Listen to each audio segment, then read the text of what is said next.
வணக்கம். இன்றைக்கி வவ்வா மீன் குழம்பு வைக்க போகிறோம். 1 கிலோ மீன் வாங்கினேன். அதில் இப்போ தலையில் கொஞ்சம் நடு பீஸ் எல்லாம் போட்டு குழம்பும். இது இப்போ வீடியோஸ் கிடையாது. இது வறுக்கிறதுக்கு இது தனியாக எடுத்து வச்சிடலாம். இப்போ இந்த மாதிரி மீன் குழம்பு வச்சு பாருங்கள். வவ்வா மீன் வெள்ளை வவ்வான்னு சொல்லுவாங்க. இப்போ இதுக்கு நான் ஒரு எலுமிச்சம்பழம் சைஸுக்கு புளி ஊற வச்சுருக்கேன். ஒரு பெரிய வெங்காயம், ஒரு தக்காளி, கருவேப்பிலை கொஞ்சம் இனிக்கி வச்சுருக்கேன். இப்போ இந்த வெங்காயத்தை நம்ம நசுக்கி மிக்சியில் போட்டு குறப்பாக எடுத்துக்கலாம். வணக்கம். இன்றைக்கி வவ்வா மீன் குழம்பு வைக்க போகிறோம். 1 கிலோ மீன் வாங்கினேன். அதில் இப்போ தலையில் கொஞ்சம் நடு பீஸ் எல்லாம் போட்டு குழம்பும். இது இப்போ வீடியோஸ் கிடையாது. இது வறுக்கிறதுக்கு இது தனியாக எடுத்து வச்சிடலாம். இப்போ இந்த மாதிரி மீன் குழம்பு வச்சு பாருங்கள். வவ்வா மீன் வெள்ளை வவ்வான்னு சொல்லுவாங்க. இப்போ இதுக்கு நான் ஒரு எலுமிச்சம்பழம் சைஸுக்கு புளி ஊற வச்சுருக்கேன். ஒரு பெரிய வெங்காயம், ஒரு தக்காளி, கருவேப்பிலை கொஞ்சம் இனிக்கி வச்சுருக்கேன். இப்போ இந்த வெங்காயத்தை நம்ம நசுக்கி மிக்சியில் போட்டு குறப்பாக எடுத்துக்கலாம். தக்காளியை நல்லா குறப்பாக அரைச்சின்னு வந்துட்டேன். வெங்காயம் இந்த மாதிரி நசுக்கி எடுத்துன மாதிரி எடுத்துட்டாச்சு. இப்போது கொஞ்சம் வாணலில் எண்ணெய் ஊற்றியிருக்கேன். இதில் கொஞ்சமாக நான் வடகம் தாளிக்கிறேன். புளி நல்லா கரைச்சி இந்த மாதிரி எடுத்து வச்சுருக்கிறேன். நம்ம எந்த அளவுக்கு குழம்பு தேவையோ அந்த அளவுக்கு ஒரு எலுமிச்சை சைஸ் அளவுக்கு புளி எடுத்து ஊற வச்சு இதை கரைச்சி வடிகட்டி எடுத்து வச்சுருக்கேன். இப்போது வடகம் தாளிச்சிருக்கிறேன். மீன் குழம்புக்கெலாம் வடகம் தாளிக்கும்போது நல்ல வாசனையாக இருக்கும். இப்போது இதில் ஒரு கொத்து கருவேப்பிலை போட்டிருக்கேன். இப்போ நம்ம இடித்து வச்சுருக்க வெங்காயத்தை சேர்த்துக்கலாம். இது நீங்கள் கல் உரல் சின்னதாக இருந்ததுன்னா அதில் நீங்கள் நசுக்கி கூட சேர்க்கலாம். இல்லைன்னா மிக்சியில் கொஞ்சம் குறப்பாக இந்த மாதிரியும் திருப்பிக்கலாம். வெங்காயம் வதங்கிறதுக்கு கொஞ்சம் உப்பு சேர்த்துக்கலாம்.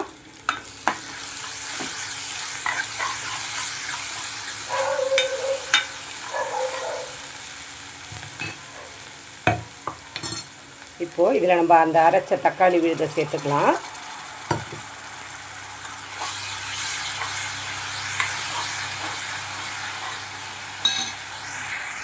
இப்போது இந்த தக்காளி போட்ட பிறகு இதில் ஒரு அரை டீஸ்பூன் அளவு மஞ்சள்தூள், 1 டீஸ்பூன் தனி மிளகாத்தூள், கோபுரமாக 2 டீஸ்பூன் தனியா பொடி இதை சேர்த்து இதையும் நம்ம இதிலே வதக்கிக்கலாம்.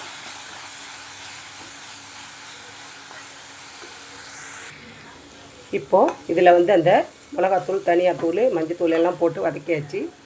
இப்போ இதில் கொஞ்சம் வதங்கின பிறகு பச்சை வாசனை போன பிறகு நம்ம கரைச்சி வச்சுருக்க புளி தண்ணியை சேர்த்துக்கலாம். இப்போ இதை நல்லா நான் எந்த அளவுக்கு குழம்பு தேவையோ அந்த அளவுக்கு புளியை ஊற்றி கரைச்சிக்கிட்டேன். கொஞ்சம் பேர் புளி கரைசலை கம்மியாகவும் அதுக்கப்புறமும் எக்ஸ்ட்ரா தண்ணி சேர்ப்பாங்க. நான் இந்த புளி கரைசல்லையே தேவையான எந்த அளவு குழம்பு தேவையோ அந்த அளவுக்கு சேர்த்துருவேன்.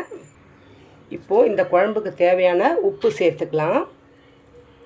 இப்போது இந்த குழம்பு இப்போ தான் கொதி வர ஆரம்பிக்குது. இது நல்லா கொதி வர்ற நேரத்தில் இந்த குழம்பை கூட்டி வச்சுட்டு மீன் பேசுகிற போகிறேன். மீன் வறுக்கிறதுக்கு அது வரைக்கும் இது கொதிச்சிக்கிட்டே இருக்கட்டும். பாருங்கள், குழம்பு நல்லா அந்த மிளகாத்தூள் வாடெல்லாம் போய் நல்லா எண்ணெய் பிரிஞ்சு வர்ற அளவுக்கு கொதி வந்துருச்சு.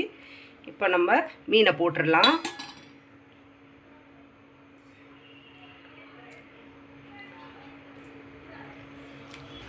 மீன் போட்டுட்ட உடனே நம்ம கரண்டிலாம் வச்சு போடக்கூடாது. அது மாதிரி 2 பக்கமும் புடியை பிடிச்சிக்கிட்டு இப்படி ஒரு குலுக்கி விட்டு மீன் நல்லா மூழ்கிற அளவுக்கு வைக்கணும்.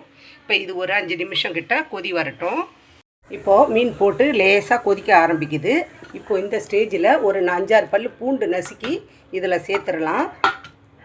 பூண்டை இடித்து போடணும். அப்புறம் ஒரு அரை டீஸ்பூன் அளவுக்கு மிளகுத்தூள். அவ்வளோதான், நம்மளுக்கு சூப்பரான மீன் குழம்பு, வவ்வா மீன் குழம்பு ரெடி ஆகிடுச்சு.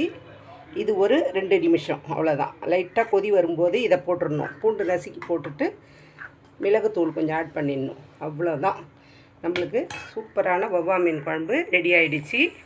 அவ்வளோதான், நம்மளோட மீன் குழம்பு ரெடி ஆகிடுச்சு. இந்த பதிவு உங்களுக்கு பிடிச்சிருக்குன்னு நினைக்கிறேன். பிடிச்சிருந்துச்சுன்னா லைக் பண்ணுங்கள், ஷேர் பண்ணுங்கள். கதம்பம் 2.0 சப்ஸ்கிரைப் பண்ணுங்கள். பக்கத்தில் இருக்க பெல் ஐக்கான் அழுத்துங்க. வாழ்க வளமுடன், நாளும் நலமுடன்.